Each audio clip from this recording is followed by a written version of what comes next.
अमीर बहू और गरीब ससुराल। एक दिन की बात है। रमेश अपनी माँ के पास आता है और वहाँ पे खड़े होकर अपनी माँ से कहता है कि माँ, मेरी पढ़ाई पूरी हो गई और अब मैं शहर में कमाने के लिए जाने वाला हूँ। और मैं सोच रहा हूँ कि मैं आज ही कमाने के लिए रवाना हो जाऊँ, क्योंकि घर के हालात देखकर मुझे अब और पढ़ने का मन नहीं कर रहा है। आप लोग इस गरीबी में कैसे जी रहे हैं मुझे पता है। बेटा, अगर तू कमाने के लिए चला जाएगा तो हम दोनों का ख्याल कौन रखेगा? घर में अगर कोई परेशानी हुई तो हम दोनों कहाँ जाएंगे, किसको बुलाने जाएंगे? बेटा तुम ही बताओ, हम दोनों अकेले रहेंगे? कैसे रह पाएंगे अकेले?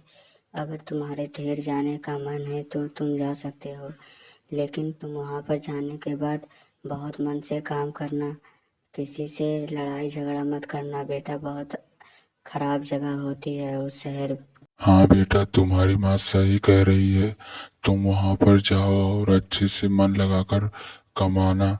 अगर कोई भी तकलीफ और दिक्कत हो तो हमें फ़ोन करके ज़रूर बता देना बेटा, क्योंकि हमें भी तुम्हारी बहुत फिक्र होगी। तुम वहाँ पे चले जाओगे, तुम जाओगे तो हमें बहुत दुख होगा, लेकिन तुम्हें जाना ही पड़ेगा हम दोनों के लिए, कमाने के लिए।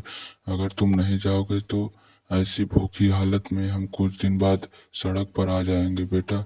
अगर तुम जाओगे तो पैसा भेजोगे तो बहुत मन से काम करोगे, तभी हम दूसरा और अच्छा मकान ले पाएंगे बेटा। तभी रमेश अपने माँ का और अपने पिताजी का पैर छूने लगता है और पैर छूने के बाद वे शहर में जाने के लिए रवाना हो जाता है और शहर की ओर बढ़ने लगता है। धीरे धीरे शहर में 2 दिन बाद वे शहर में पहुंच जाता है और शहर में पहुंचने के बाद वो अपने रूम की ओर बढ़ने लगता है और अपने रूम पे भी पहुंच जाता है।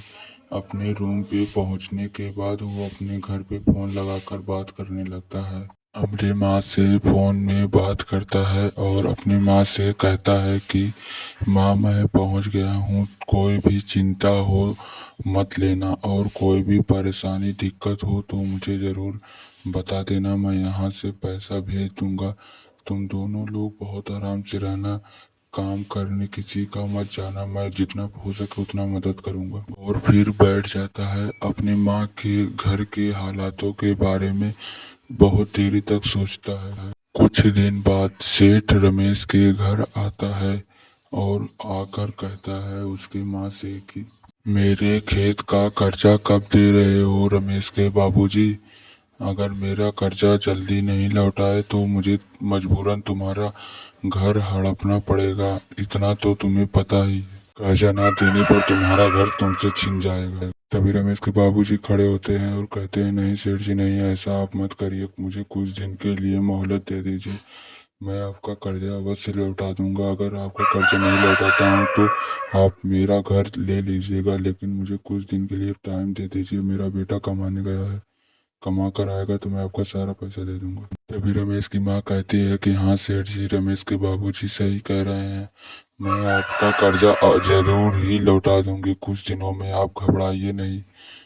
तभी सेठ ये सुनकर वहां से लौट जाता है अपने घर की ओर और उन दोनों उसे देखकर चिंतित हो जाते हैं। 2 साल बाद रमेश अपने घर आता है और अपने साथ एक लड़की को भी लेकर आता है और अपने बाबूजी से कहने लगता है कि बाबूजी, मैंने इस लड़के से शादी कर ली है, अब ये हमारे साथ, हम लोगों के साथ इसी घर में रहेगी और अब ये हमारे साथ इस घर में रहेगी और हम लोगों का हाथ बटाएगी और आप लोगों का सारा काम करेगी। आप लोगों को कुछ करना नहीं पड़ेगा, सभी काम ये कर सकती है। तभी उसकी माँ कहती है, नालायक, मैंने तुझे इसीलिए पैदा किया था कि तू जाकर अपने मन से शादी कर ले।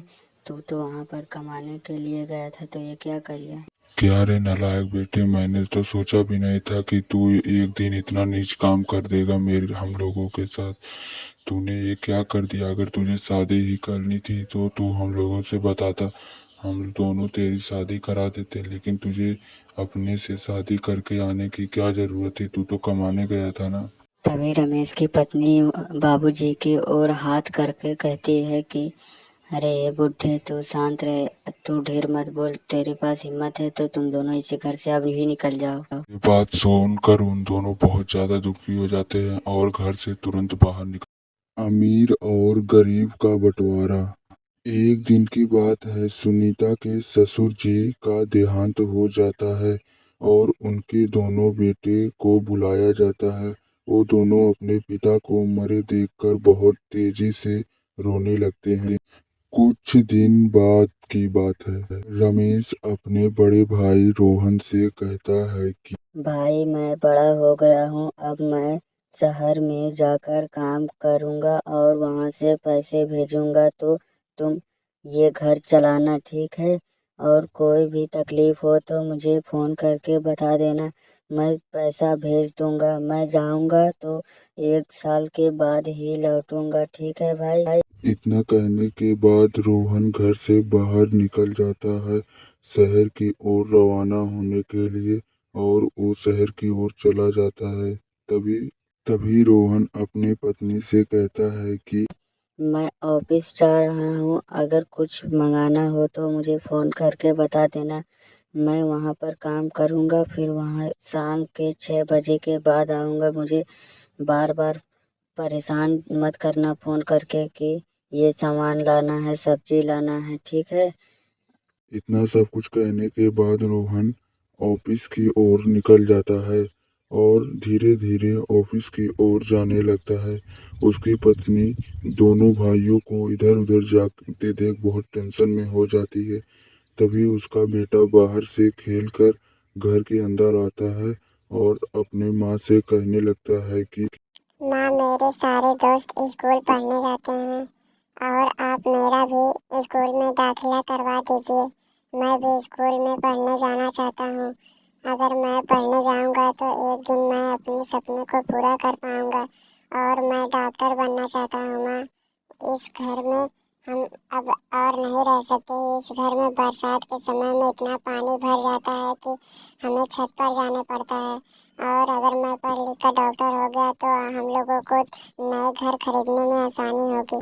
इतना सब सुनने के बाद उसकी माँ कहती है कि बेटा, तुम्हें तो पता ही है कि हम लोग कितने गरीब हैं, हमारे पास खाने के लिए पैसे नहीं हैं, तो मैं तुम्हारा स्कूल में दाखिला कहाँ से करा दूँ? इतना सुनते ही सुनीता का बेटा गुस्से से बाहर की ओर जाने लगता है और बाहर की ओर चला जाता है। तभी उसकी पत्नी देखकर बहुत ज़्यादा चिंतित हो जाती है और घर के अंदर चली जाती है। घर में कोई भी काम हो करने के लिए अंदर चली जाती है। कुछ साल बाद की बात है, रमेश शहर से लौटकर अपने घर आता है। अपने साथ एक अपनी औरत को भी लेकर आता है। तभी जोर जोर से चिल्लाकर कहता है, भैया भाभी इधर आओ, देखो मैं अपने साथ किसको लेकर आया हूँ। तभी उसके भैया भाभी आ जाते हैं। भैया देखो, मैं शादी कर लिया, ये मेरी पत्नी है और आज से ये इसी घर में रहेंगी। मुझे इससे प्यार हो गया था, इसलिए मैंने इससे शादी कर ली। ये मेरे लिए अपनी जान भी दे सकती है। तभी उसके भैया कहते हैं कि छोटे, तूने ये क्या कर दिया? दादाजी के मरने के बाद तूने तो अपना रंग और ढंग ही बदल डाला। शादी करनी होती तो तू मुझसे कहता, मैं तेरी शादी करवा देता।